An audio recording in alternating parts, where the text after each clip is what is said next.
ආරෝග්‍යකම සෞඛ්‍ය හෙල්ත් අපි මේ නිතර කතා කරන වචන බවට පත්වෙලා. ඉතින් ඒ තරමට සෞඛ්‍ය කියන එක ඉතාම වැදගත්. හැබැයි අපි ඒ වැදගත්කම තරමටම අපි ඒ සඳහා නිසි අවධානයක් දෙනවද කියන එක වෙලාවකට ප්‍රශ්නයක් බවට පත්වෙලා. දැන් වාහනයක් සමහරලාට අපි ගැරේජ් එකට දාන්නේ ලෙඩ වුණාට පස්සේ, එහෙම නැත්නම් වාහනේ කැඩුණාට පස්සේ. හැබැයි හරි වෙලාවට ඒක ඔයිල් මාරු කරලා හරියට සර්විස් එක කරලා වාහනේ මේන්ටේන් කරනවද කියන එක වෙලාවකට ප්‍රශ්නයක් බවට පත් වෙලා. දැන් අපේ ඇඟත් ඒ වගේනේ.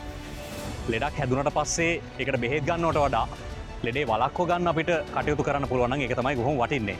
ඉතින් සෞඛ්‍ය ගැන කතා කරද්දී, වෛද්‍ය විද්‍යාව ගැන කතා කරද්දී මේක ඊටාම පුළුල් විෂයක්. දැන් මේ වැව දිහා බලද්දී මේ වාරි සංස්කෘතියත් එක්ක බැඳුණු අපිට ආවේනික වෙච්ච, අපිට ශ්‍රී ලංකාවට ආවේනික වෙච්ච සෞඛ්‍ය පද්ධතියක්, අපිට ආවේනික වුණු විද්‍යාවක්, වෛද්‍ය විද්‍යාවක් තියෙනවා. ඒ වගේම බටහිර වෛද්‍ය විද්‍යාව දිහා බලද්දී අලුත් තාක්ෂණයේ දියුණුවත් එක්ක, කෘත්‍රිම බුද්ධියේ දියුණුව, රොබොටික් තාක්ෂණය, මේ සියලු තාක්ෂණයන් එක්ක අක්මා බද්ධ කිරීම ගැන කතා කරනවා, මොලේ සිදු කරන ශල්‍ය කර්ම ගැන කතා කරනවා. වෛද්‍ය විද්‍යාවත් ඊටාම දියුණුයි. මේ සියලු පැතිකඩයන් ගැන අප හැකි විදිහට කතා කරන්න හිතුවා.